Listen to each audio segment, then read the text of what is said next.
welcome to my channel. It's that Naledi coming straight to you from my boudoir as usual. So today on my Get Ready With Me, I'm actually just gonna start getting ready. I'm actually on the way to work today. It's a chill day. It's actually like 10 o'clock and I took my time to get ready and so forth. As an entrepreneur, you're allowed to do it because it gets pretty rough. So I thought, let me record this video and share my get ready with me. And yeah, this is my outfit. I actually found this shirt and I was like quite excited because I've always been looking for a shirt and jean look. So I'm rocking my jeans. Let me stand up. Oh, I'll show you a better full length. So I'm gonna start with the face, get my makeup ready. So all I have on my face right now is just my moisturizer and that's it. So I'm gonna get straight into it, talk you through my life and yeah, get to know more about me. So guys, I am new to this makeup scene. I'm not a makeup guru by any means. I just know how to like do my own makeup. That's about it. So I'm not an expert, but this is basically what I do to get to work and just look decent. So where do I start? In life, what have I learned about people? I think one thing that's important is just understanding that I always think it's important to just know that, like, understand someone so it just like doesn't leave you hurt and annoyed or upset. Like, accept people for who they are. I know it's like one of those cliche things to say, but it's true.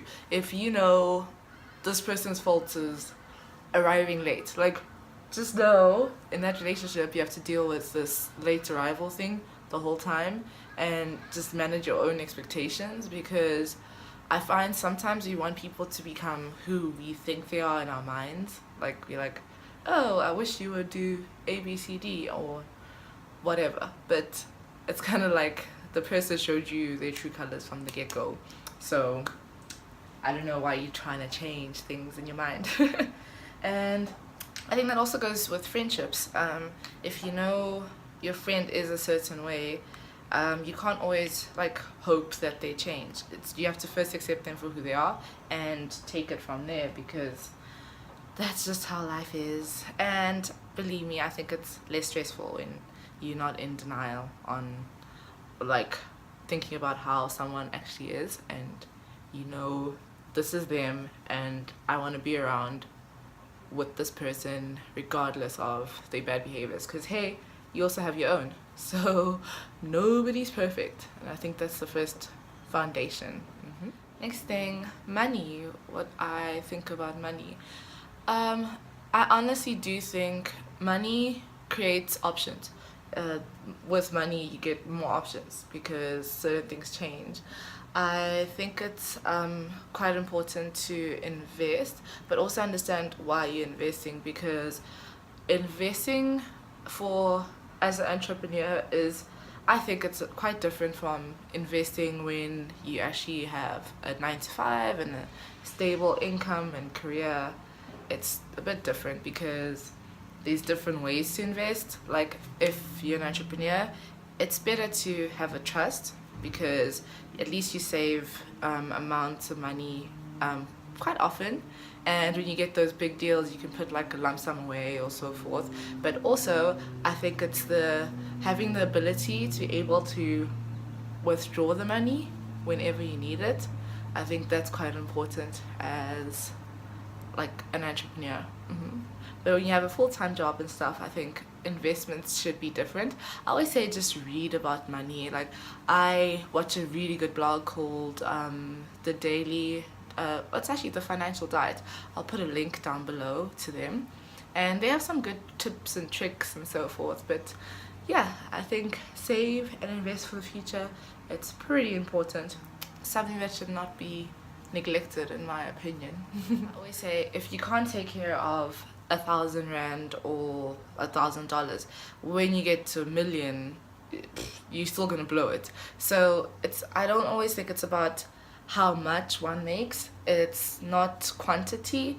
It's about understanding the fundamentals of what to do when you make the minimal, so that when you do make a lot of money, you actually you get the gist of things. You understand how to like budget and use the money wisely and so forth. So I think that's pretty important. What do I think about career? And like getting your first job and so forth. I think career-wise, I think it's so important when you are in the job market. I would say make sure your first job is in an industry that you actually want to work in. So if you studied like financial management, I would say try take a job in financial management instead of try take a job in a different career, because it's just a job.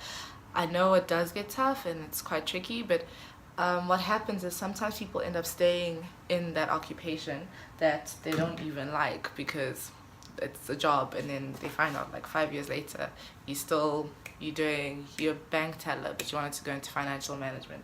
So I think try always get a job that in the industry you want to work in, and then see from there whether you like it, because sometimes you think you want to be in a specific industry only to find out years later like no, this is not what you want to do. So I think it's important to kind of start where you want to be and take it from there. I have done some interesting things. I've been a real estate agent. I've worked in the music industry. I've done everything that was on my to-do list in terms of like my career goals, and it's interesting because I still end up back in entrepreneurship. Like this is the one and only career that I truly feel like it is just meant for me. Like it sounds crazy, but I just know I belong here. Like I'm not even confused about it. I would do this any day. Broke, don't have any money, living on the street, I love this. Like this is my thing. So I think it's good for everyone to find that thing that they love and they can make work. Ooh. And the next one is the awesome one. What are my views on love and relationships and all of that? First of all, I tell my girls this all the time.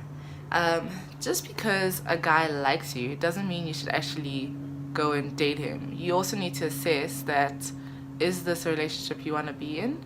And is this a guy worth actually investing the time to know? Because I think a lot of the times women get flattered and they're like, oh, this guy really likes me, he texts me all the time, but we don't actually stop and think and try to understand, okay, what does he like about me? Do I actually like him? Does he actually like fit into the type of guy I'm also trying to see? So just in a point of sometimes you're just like excited and the guy likes you and you're like, oh yay, let me go date him. But you should actually be like, is this guy actually my type or worth dating? Because sometimes you realize at the end you just wasted some time there. But hey, I don't think it's wasting time. I think you honestly learn from every experience you have. Like dating is good for you. You learn. I think you have to take time to learn about yourself and understand how you are, because they always say, I read this quote that says, you date to the level of your self-esteem. So I think it's a shame if you end a relationship and you're just like, the other person was wrong, all they did is mess up your life, blah blah blah. It's not one-sided. It takes two to tango, and you can learn from every relationship you've been in. But one thing I feel strongly about is I believe you should never set yourself on fire to keep someone warm. Like that statement I read, it was actually a quote on Pinterest that I read, and I'm obsessed with it. I'm like, I live by it, because I think it's true. Sometimes you're in a relationship and you basically do a lot of the work to keep the relationship going, and the other person has issues, and you just tend to think, oh, maybe if I help them through their issues it'll be better. You're don't always have to help people through their own issues, because some issues are actually meant for someone to deal with on their own. Like if they have issues with their ex from their past relationship, that's not your issue to fix. They need to get over it and work on themselves before they enter a relationship with you. So that's what I mean by you don't have to set yourself on fire to keep someone warm. And yeah, I know it's tough if relationships are tricky, but yeah, that's what I've learned, and that's my opinion. And I think dating is great. You should find that person who gets you. I think companionship is so important. You want someone who gets you and wants to spend time with you, and it's not like a needy like situation. It's more of a you're just fun to hang around, and I want to spend time with you, I want to understand you, I want to help you grow. So yeah, that's my opinion on relationships. I'm by all means not the relationship expert. I think we all out here learning and trying to figure it out. So yeah, and I think I've taken a couple of time out the dating scene and just took time to just get to know myself, and it's been amazing. I think you need that. It's really good for you, and sometimes it happens when you least expect it, because I think we all have this, oh, I want this relationship to work, but sometimes the relationship ends for the better. So it's life. There's life lessons to always be learned. Starting a business, because I get a couple of questions about starting a business. As you all know, I'm an entrepreneur, and I love it, like completely.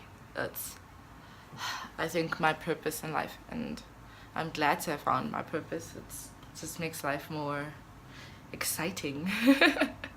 So my advice, or not so much advice, more of what I've learned in terms of starting a business and all that. I always say, like, I'm sure you guys have heard this a million times, but it's true. Just start. This whole I have a business plan and it's been like something I've been thinking about for years, or I think my idea is great. Let me tell you something about this great idea that you haven't actually started on. You need to start, get your first client, because all of us, when we start our businesses, I think we always have this grand plan of this is exactly what the customer needs and I'm going to service this. But unfortunately, you learn that if you get started, you actually find out, hey, maybe I should do something differently, or try something else, or hey, I thought the customer wanted this, but actually they're more interested in the other product. But you never know this if you're not in the game. You're just on the sidelines watching and hoping it kind of works. So I always say you just need to start, even if you're at a full-time 9 to 5. My advice on quitting your job and focusing on the hustle or your business, I honestly, for me, it worked. I found that when I actually saved a lot before I actually quit my job. And what I actually did was I saved a lot, but it still taught me that it's not about saving, it's about getting in the game as well, because sometimes you make some bad decisions with the money, because if you've never been an entrepreneur, you don't know, well, full time, because I had side hustles all my life. I'll tell you about that in another video.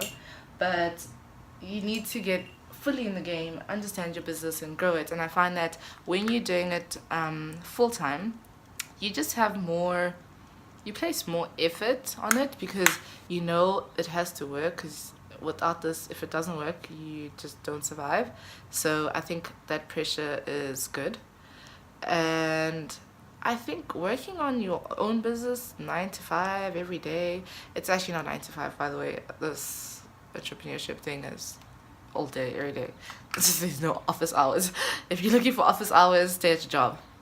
But it's just better, because you then are working within the business, understanding your clients, growing the business day to day, and just taking it from there. And I think for me it was good because I found when I left my job, the stuff I did in the first month is stuff that I was putting off for many months, and I actually didn't understand my business fully till I was in it fully.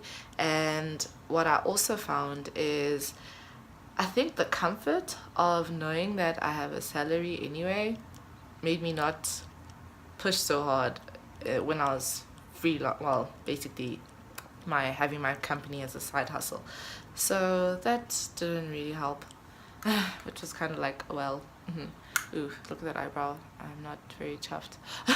Okay, we'll fix it somehow.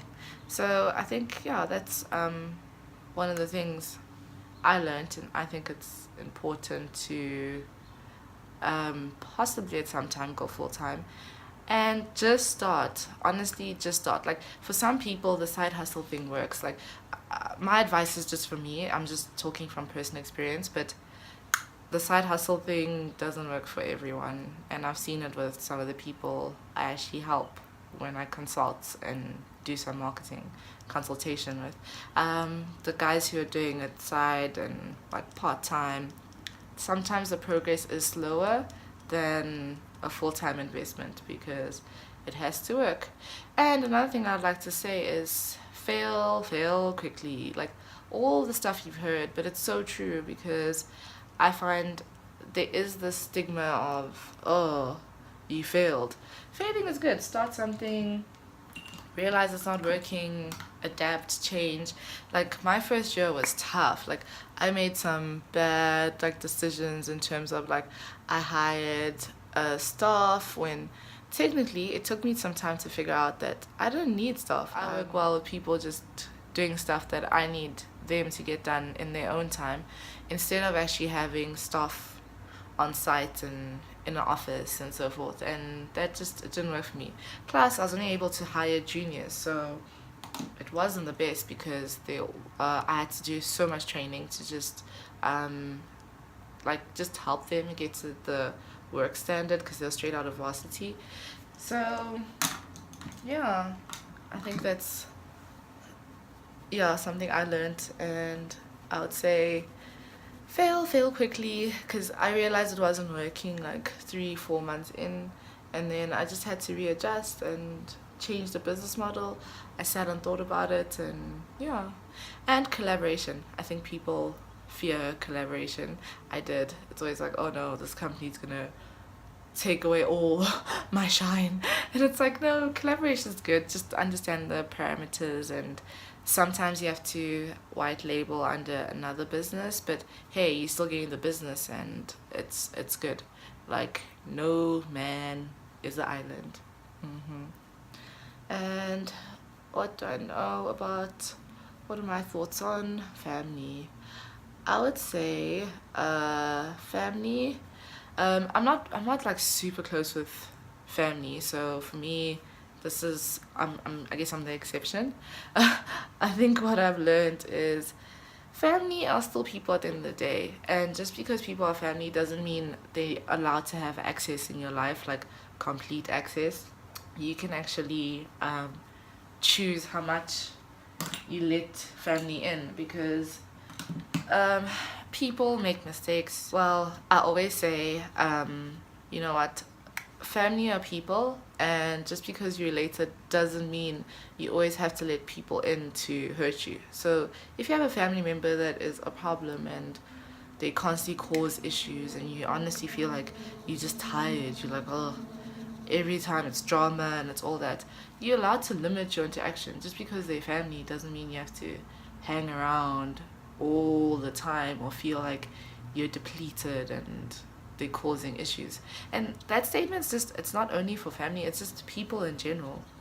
Like, I think people underestimate making yourself happy. You need to actually be happy and like create happiness. And sometimes if people just ruin that vibe, like if there's someone that irritates you on Facebook and they're always negative or something like that, why are you friends with them? So I think it's very, very, very important to protect your happiness, and it's around all areas in your life. Don't just limit it to your friends or people you date. So yeah, I think that's it from me. Okay, here's my makeup look. Let me just pull the hair down. It's a tangle. Yep, this is my go-to office vibe. There you go. Yep, that's it. That's all from me. Well, thanks for listening. We'll check you out later. Bye.